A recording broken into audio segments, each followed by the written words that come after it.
तो good afternoon students, मेरा नाम है सोनू मेहता। तो आज हम स्टार्ट करने वाले हैं सॉल्यूशन चैप्टर में हम सबसे पहले देखने वाले हैं आज के topic vapour pressure on adding non volatile solute. अब ये टॉपिक आने से पहले हम जानेंगे सॉल्यूशन होता क्या है। सॉल्यूशन होता क्या है, बेसिकली इसको हम डिफाइन करते हैं। सॉल्यूशन होता क्या है, इसको डिफाइन करता है अ होमोजेनियस मिक्सचर। क्या है homogeneous mixture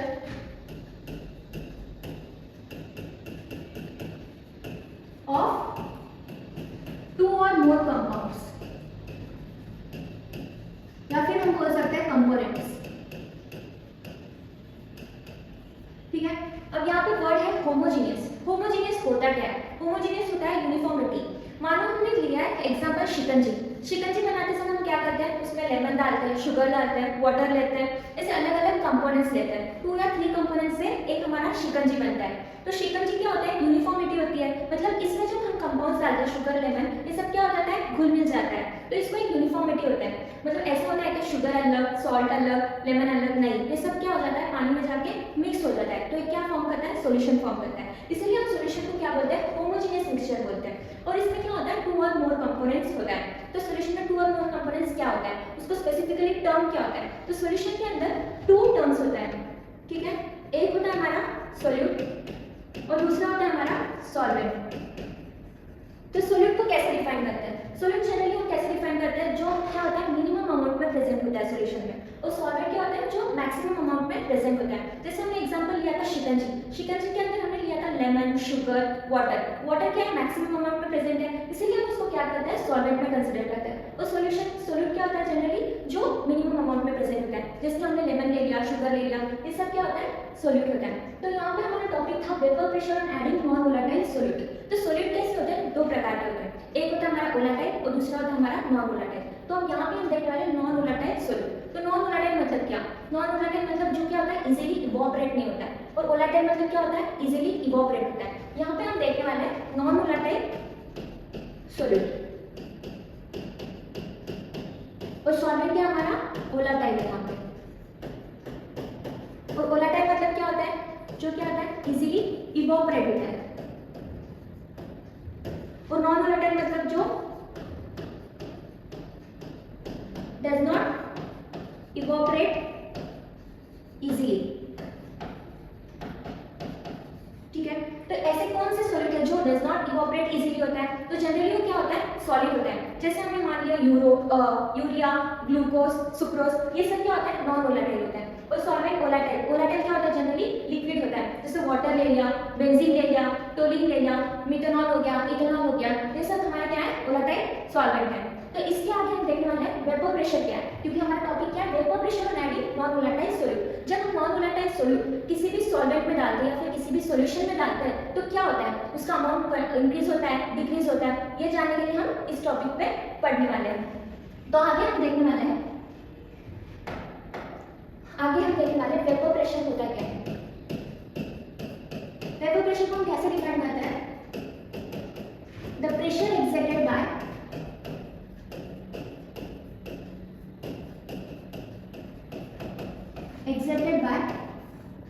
paper on the surface of liquid। इसको हम क्या बोलते हैं, वेपर प्रेशर बोलते हैं, on the surface of liquid.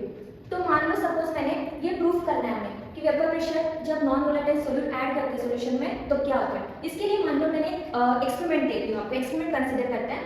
मानो मैंने 2 कंटेनर ले लिया, ठीक है, एक कंटेनर हमारा, ठीक है, जिसके अंदर सिर्फ हमारा सॉल्वेंट होगा। और जनरली हम इस चैप्टर में सॉल्वेंट क्या कंसीडर करेंगे, एज अ ए कंसीडर करेंगे। और सॉल्वेंट हमारा क्या है, वोलेटाइल सॉल्वेंट है, मतलब जनरली क्या हो जाता है, इवोपरेट हो जाता है। मान लो मैंने वाटर ले लिया एज अ सॉल्वेंट, ठीक है, तो इसके अंदर वोलेटाइल सॉल्वेंट है, मतलब इसके अंदर किसके मॉलिक्यूल्स प्रेजेंट होंगे, सिर्फ ए के मॉलिक्यूल्स प्रेजेंट होंगे। ठीक है, यहाँ पे पूरे सिर्फ ए के मॉलिक्यूल्स हो गए। तो वोलेटाइल मतलब क्या हो जाता है, इजीली इवोपरेट हो जाएगा। इवोपरेट हो जाएगा मतलब क्या हो जाएगा, वेपर्स में वेपर्स में कन्वर्ट हो जाएंगे। वेपर्स में कन्वर्ट हो गए मतलब ये क्या करेंगे, अपना प्रेशर एक्सर्ट करेंगे। तो इसीलिए क्या करेंगे, ये जो हमारा वेपर प्रेशर बनेगा ए की वजह से, वो कैसा होगा, सिर्फ का होगा।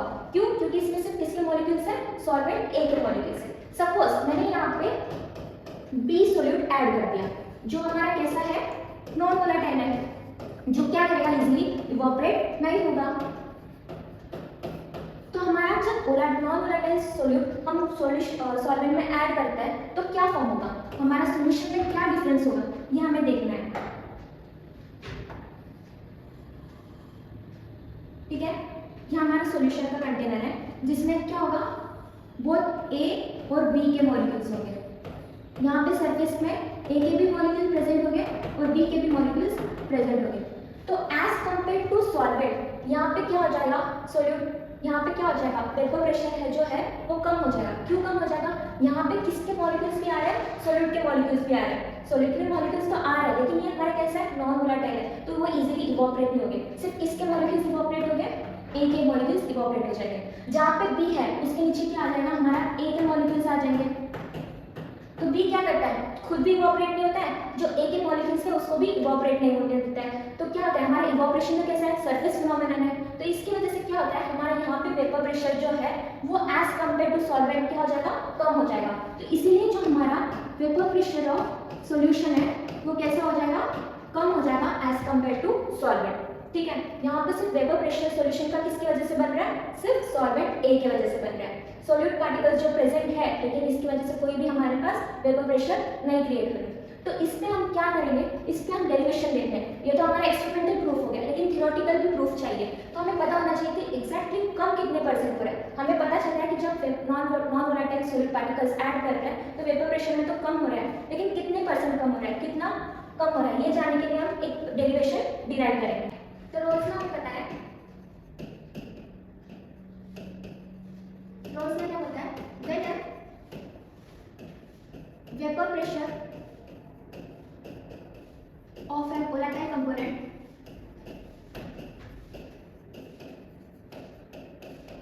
is directly proportional to किसके प्रोपोर्शनल है? मोल फ्रैक्शन के। is directly proportional to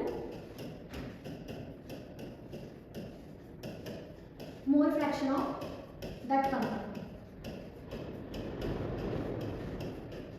of that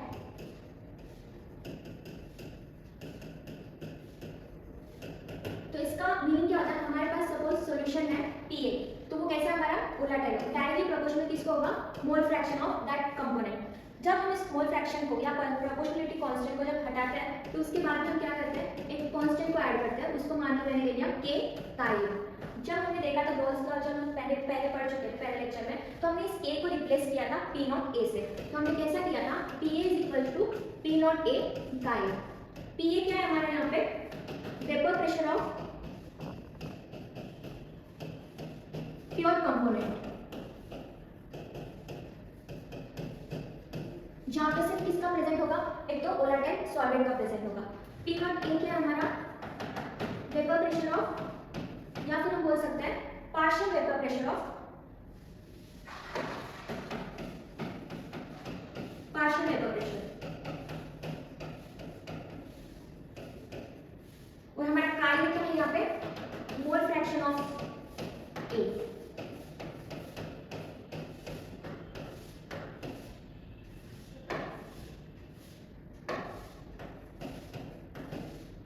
यहाँ हमारा एक डेरिवेशन हो गया। एक तो ये फॉर्मूला हम यूज कर सकते हैं, या फिर सेकेंड डेरिवेशन है हमारे इसके आगे, वो है जैसे हमें रोल्स लॉ पता है P is equal to P naught A ताई।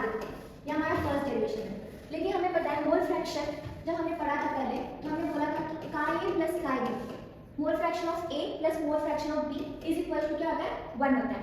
तो मोल फ्रैक्शन को हम जनरली कैसे डिफाइन करते हैं? Number of moles of A upon number of moles of solution. मतलब क्या होता है? Na plus Na upon Na plus Nb होता है। मतलब mole number of moles of A upon number of moles of A plus B। ये हमारा क्या है? मोल फ्रैक्शन की डेफिनेशन है। तो हम यहाँ पे क्या करेंगे? Ka को रिप्लेस करेंगे यहाँ से। जैसे हमें पता चल रहा है Ka को हम क्या लिख सकते हैं? 1 माइनस Ka। तो इसको हम जब यहाँ पे डालेंगे इस डेरिवेशन में तो क्या होगा हमारे पास? 1 माइनस Ka हो जाएगा। जब हम अंदर इसे मल्टीप्लाई करेंगे तो क्या हो जाएगा हमारे पास? P naught A minus P naught A हमारा था पी ए। तो मैं क्या करती हूँ, ये पी नॉट ए का को इधर लेके आती हूँ और यहाँ पे पी ए को यहाँ पे, मतलब P naught A minus P ए। तो हमारा डेरिवेशन क्या हो जाएगा, P naught A minus P A upon P naught ए। ठीक है, यह हमारा था सेकेंड नंबर ऑफ डेरिवेशन। तो यहाँ पे क्या बोल रहे हैं, हमारा mole fraction of solute is equals to, मतलब यहाँ पे क्या हो गया, ये टर्म कैसे लिख रहे हैं हमें, relative lowering in vapour pressure. कैसे, सिर्फ इतना जो है हमारा P naught A minus P ए, ये हमारा सिर्फ क्या है, लोअरिंग इन वेपर प्रेशर। यहाँ पे नीचे क्या रिलेटिव टर्म है, तो इसको हम क्या बोलते हैं, relative lowering in vapour pressure. क्या हमारा relative lowering in vapour pressure. Generally हम इसको शॉर्ट फॉर्म में लिखते हैं RLEP। तो यहाँ पे कैसे डिफाइन हो रहा है, जैसे सपोज मान लो मैंने ये पी नॉट क्या है हमारा ओरिजिनल वेपर प्रेशर, ये पी ए क्या है, जब हम नॉन वोलेटाइल सॉल्यूट ऐड करते हैं सॉल्यूशन में उसके बाद का ये प्रेशर है। सपोज मैंने मान लो ओरिजिनल प्रेशर है हमारा, ओरिजिनल प्रेशर है 100, ओरिजिनल प्रेशर कितना हमारा 100, और हमारा जब हमने नॉन वोलेटाइल सॉल्यूट ऐड किया उसके बाद में हमारा प्रेशर कितना हो गया, पी नॉट ए कितना हो जाएगा, मान लो मैंने ले लिया 20, तो 100 माइनस 20 अपॉन 100 जितना आएगा उतना उसका क्या होगा, मोल फ्रैक्शन। मतलब ये फॉर्मूला किस लिए हमें, कि एक्चुअली कितना परसेंट कम हुआ है जब हम नॉन वोलेटाइल सॉल्यूट ऐड करते हैं सॉल्यूशन में, तो एक्चुअली कितना परसेंट कम हुआ ये जानने के लिए हम इसको यूज करते हैं। तो relative lowering in vapour pressure क्या हमारा जनरली क्वालिटेटिव प्रॉपर्टीज में आता है। तो अब हम जानेंगे क्वालिटेटिव प्रॉपर्टीज होता क्या है।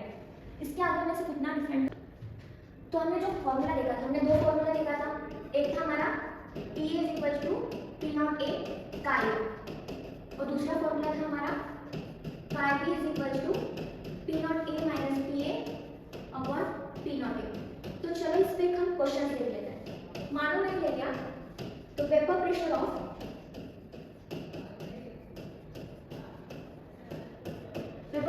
Water is 60 mm of Hg।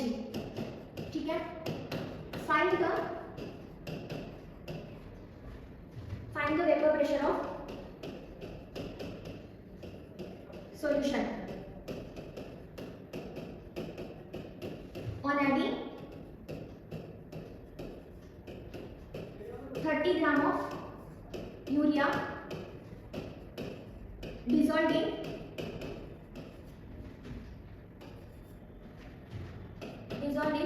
72 gram of water। ठीक है, यहाँ पे क्वेश्चन क्या हमारा, vapour pressure of water 60 mm of Hg, finding vapour pressure of solution on adding 30 gram of urea dissolved in 72 gram of water. तो यहाँ पे हमें पहले लिखना है गिवन क्या है। तो गिवन यहाँ पे हमें पता चला है PA दिया हमारा जो वाटर है वो कैसा है हमारा वोलेटाइल सॉल्वेंट है, यूरिया दिया है जो हमारा कैसा है नॉन वोलेटाइल सॉल्यूट हो गया। तो मतलब हमें दिया है PA दिया है हमारा, P नॉट A दिया है। ठीक है, वो कितना हमारा 60 mm of Hg। हमें क्या निकालना है, वेपर प्रेशर ऑफ सॉल्यूशन, मतलब हमें क्या निकालना है, PA निकालना है। तो इसके लिए हमें क्या करना पड़ेगा, मोल फ्रैक्शन निकालना पड़ेगा, मतलब काय भी निकालना पड़ेगा हमें।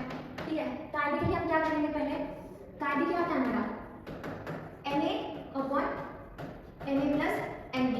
यहाँ पे हम लिख लेते हैं B के हमारा यूरिया और A के हमारा वाटर। ठीक है, जब हम मोल फ्रैक्शन निकालेंगे पहले हम निकाल लेते हैं मोल फ्रैक्शन ऑफ वाटर, जो हमारा mole fraction sorry number of moles निकालते हैं। नंबर ऑफ मोल्स क्या है, given mass upon molecular mass. तो वाटर का गिवन मास क्या हमारे पास 72 ग्राम है, तो हम क्या लिखते हैं 72, और उसका मॉलिक्यूलर मास क्या हमारे पास 18। तो इसका क्या हो जाएगा, इसके आंसर क्या आ जाएगा 4 आएगा। ठीक है, और फिर हम निकालते हैं number of moles of urea.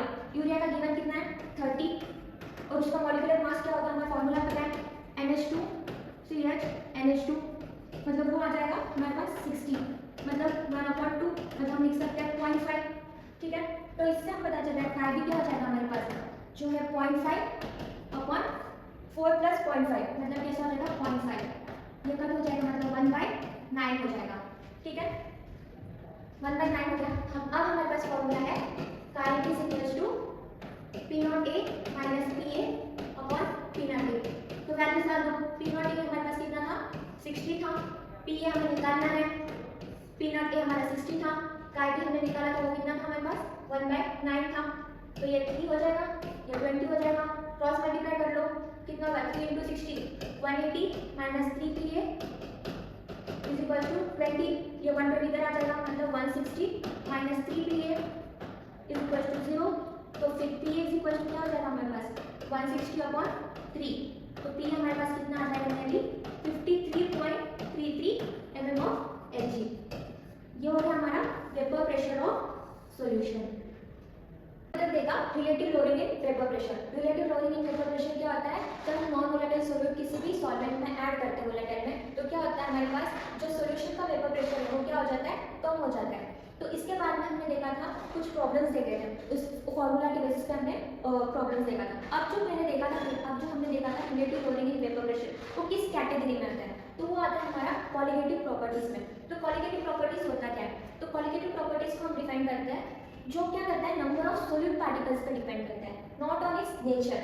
जैसे नंबर ऑफ सॉल्यूट पार्टिकल्स, हमारा फॉर्मूला क्या था रिलेटिव लोअरिंग प्रेशर का, P0A minus PA upon P0A is equal to chi, जो किस पे डिपेंड कर रहा है, नंबर ऑफ सॉलिड पार्टिकल्स, या फिर नंबर ऑफ मोल्स बोल सकते हैं, या फिर number of molecules, number of ions बोल सकते हैं, not on nature, not on its nature. जैसे वो सॉल्ट है, वो यूरिया है, या फिर वो लिक्विड है, या फिर वो सॉलिड है, इस पे डिपेंड नहीं करता। वो किस पे डिपेंड करता है, सिर्फ number of solid particles. Number of solid particles या नंबर ऑफ मोल्स, मतलब यहाँ पे मोल फ्रैक्शन है हमारा, वो कैसा हो जाएगा हमारा Mv upon Na plus Mv लिखते हैं ना। तो ये किस पे वेपर प्रेशर डायरेक्टली किस पे प्रोपोर्शनल है हमारा नंबर ऑफ मोल्स पे, इसलिए वो किसके अंडर आता है relative lowering in vapour pressure. Relative lowering in vapour pressure किस कैटेगरी में आता है, क्वालिटेटिव प्रॉपर्टीज में आता है। ऐसे ही relative lowering in vapour pressure, ऐसे ही 4 प्रॉपर्टीज है क्वालिटेटिव प्रॉपर्टीज के अंदर। पहला हमारा जो हमने देखा था relative lowering in vapour pressure, दूसरा हमारा डिप्रेशन इन फ्रीजिंग पॉइंट, तीसरा हमारा इलेवेशन इन बॉइलिंग पॉइंट, और फोर्थ हमारा ऑस्मोटिक प्रेशर। ये 4 जो प्रॉपर्टीज हो किस पे डिपेंड करेंगे, नंबर ऑफ सॉलिड पार्टिकल्स पे। आज के टॉपिक में हमने देखा relative lowering in vapour pressure. अगली क्लास में हम देखने वाले हैं इलेवेशन इन बॉइलिंग पॉइंट।